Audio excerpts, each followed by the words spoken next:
Hello everyone and welcome to Chess 5, and today we are going to see a very interesting game between Wesley So versus Lee Kwam Lim. And the game is from the Champions Chess to Chess Table Master Knockouts 2021. This game is just a phenomenal game. We are going to see a very high level of attack.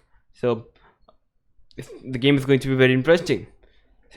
So till then, stay tuned and keep watching Chess 5.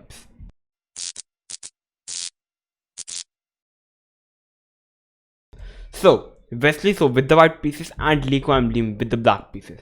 So let's see what happened in the game. So Wesley with the white pieces started with 1 e4 and black replied with e5.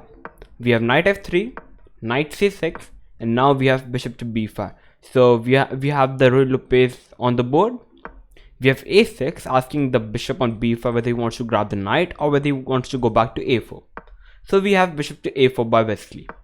Knight f6, castle by white, bishop e7, and now white simply pushes the pawn to defend the pawn on e4.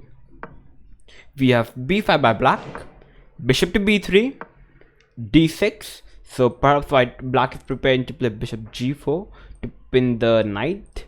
So white simply played a4, trying to capture the pawn on b5 because black pawn cannot recapture because the rook is hanging on a8.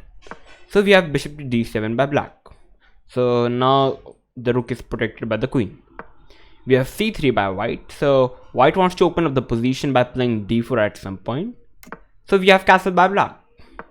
We have bishop to c2 by white, rook to e8, rook to e1, h6 by black. So yeah, so there would be no back rank ideas no long, and now the bishop on c1 cannot come to g5 because now the h6 pawn is covering the square on g5.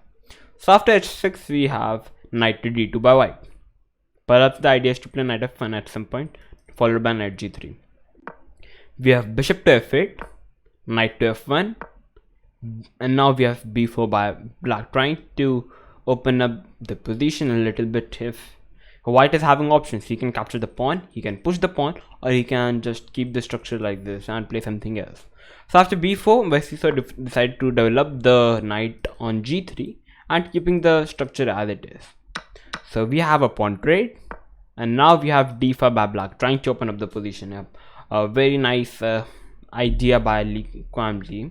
Very nice approach. So after d5 we have pawn trade, and now we have bishop to d2 by white, protecting the c3 pawn. And yeah, it's an equal position at this point. So black simply played rook b8, trying to get the open b file. We have a5 by black, a5 by white. So first idea of playing a5 here white is having more space on the queen side now, and now the idea is to place bishop to a4 at some point. Yeah, now the bishop on a4 would be very strong. It is the best square for the bishop. So after a5 we have knight to f6 by black. Perhaps black wants to put the knight back, and he wants to open up the position with e4 at some point. So after knight to f6 we have bishop to a4 by white.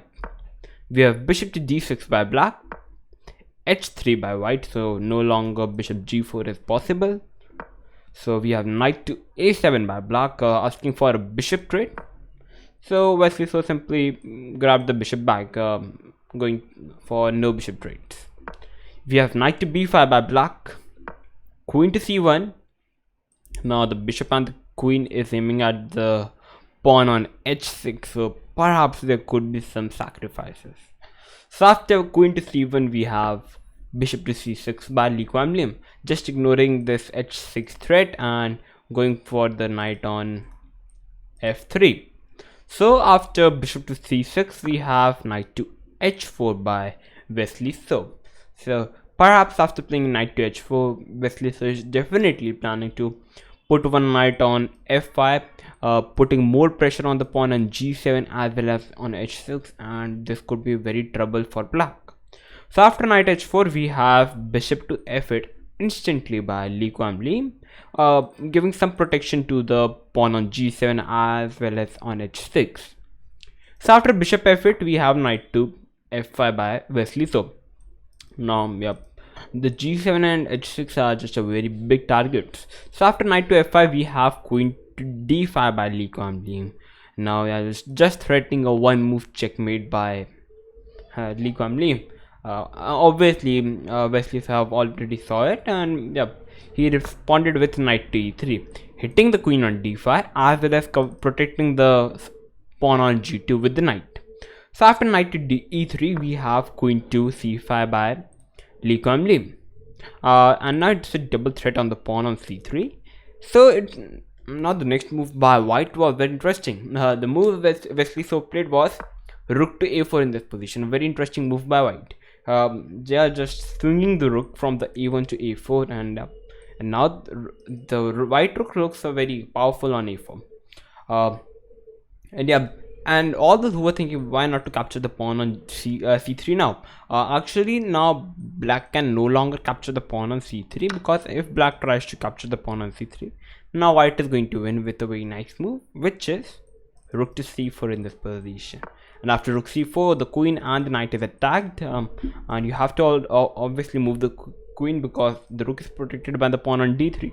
So after something like queen d6, white is simply going to capture the bit knight, and it's winning for white. So that's why knight into c3 is not possible. But if you try to move the knight, then the bishop on c6 will attack the rook on a4. So after rook a4, we have knight to d6 by black, hitting the rook. So now white counter attack the queen on c5 by pushing up the pawn on d4 with the pawn. We have queen to a7 by black. Now we have rook a1 by white, just taking the rook back. So after rook a1, we have queen a8 by black, double attack. There could be some pressure. So we have f3 by Wesley. So yeah, so now there would be no longer be pressure on g2, because now f3 has been played and g2 pawn is going to protect the pawn on f3. But the dark squares are weak a little bit. But okay, never mind. After f3, we have a pawn trade, and now we have knight to b5 by black, putting more pressure on the pawn on d4. We have knight to f5 by white, putting more pressure definitely. And we have bishop to d7 by black, yeah, hitting the knight on c5. We have rook to e5 by white, yeah, just swinging the rook. So black is having option to trade the rooks. We have queen a7 first, double attacking the pawn on d4 with the queen as well as with the knight. So we have bishop to e3, and now we have c5 by black. And after move number 33, after move number c5 by Lee Kwam Lee, which was the first and last blunder in the game. At the place of c5, black could have done simply bishop into f5, simply capturing up the knight, and after knight into f5, it's an equal position. Yeah, just now you can go for c5. C5 is bad, but okay, now you can play it. Even c6 is fine, completely fine move. But c5 was a blunder, because now comes a winning blow by Wesley. So it's your chance. Feel free to pause the video and try to find the best move for white in this position. I'll give you a couple of seconds. So okay, so all those who have found the right move by sacrificing the knight on f5 by capturing up the pawn on h6, congratulations, this is the right move. All those who thought knight into g7, this was also the right move. So congratulations for finding both the moves. So we have knight into h6 by Wesley. So black have to capture because black is having no other options. We have g into h6, and now we have bishop into h6. And now we have rook into e5, because white is threatening a very large amount of attack followed by queen g5, perhaps even rook g5. So black decided to capture the rook. We have d into e5, hitting the knight on f6. So we have first c4 check by black. White king simply moved to h2. We have knight to h7 by black. So the idea of playing knight h7 in this position was, here white is definitely threatening a very powerful move, which is queen g5. So to cover the g5 square, black played knight h7. So now the knight on h7 is covering the square on g5. We have bishop into f8, capturing up the bishop, and now we have knight into f8. The king cannot capture the bishop because the knight is hanging on h7, and if rook will try to capture the bishop on f8, then it's going to be queen h6. So white queen just comes into the play, and now white is threatening to capture the knight, and there's a checkmate. So black have to play f5, cutting off the connection between the knight. So white is simply going to end passant, and yeah, the attack still stays. So after end passant, black can play knight into f6, but after knight h5, it's completely game over. You cannot capture the knight. It's a checkmate on h7. White is planning to play queen g7 checkmate, or even he can capture the knight on f6. It's completely losing. So that's why rook into f8 cannot be played. So we have knight into f8, and after knight into f8, we still have queen g5 check. We have knight g6, and now all of those who are thinking, okay, you can capture the knight. Yeah, definitely you can capture the knight, but Wesley so first play knight h5. The idea is to play perhaps knight f6 check, hitting the king as well as the bishop, or he's planning to play queen h6 followed by queen g7 checkmate. We have queen d4 hitting the rook on a1, or there could be some other threats to capture the pawn on e5 with a check and force a queen trade. So obviously Wesley so saw it, and he gone for the knight capture on g6, so that now queen can no longer capture the pawn because there is no knight protecting the queen, and white will simply capture the queen. So after bishop into g6, we have queen into a1. If black tries to capture the bishop on g6, then we have queen into g6 check, king f8. If black goes king h8, then queen g7 is a checkmate. So after king f8, we have queen f6 check. We have king to e8. Black cannot go king g8 because queen g7 checkmate. King e7, king e8, and after knight g7, it's a checkmate still. So this was the reason. So that's why black cannot go f into g6. So we have queen into a1, capturing up the rook. And after queen into a1, we have bishop into f7, check by Wesley. So capturing up the pawn. We have king into f7, and now we have queen f6 check. And on the move number 43, after playing queen f6, Lee Kwam Lim with the black pieces resigned the game, and Wesley so with the white pieces won the game. And interesting game. The reason black resigned after playing queen f6 mate, because it's a one move mate.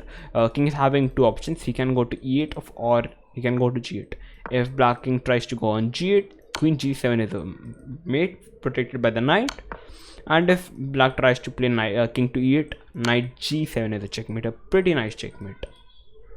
So that was the reason. After queen f6 check, Lee Kwam Lim resigned, and Wesley so won. A fantastic game. White attack was just incredible. Yeah. So if you like this game, then please like to my video. If you are new to my channel, then please subscribe to my channel. I'm going to come up with these new videos for you because there are lots of games happening, and all the games are very interesting. So yeah, so till then, stay tuned and keep watching Chess Vibes.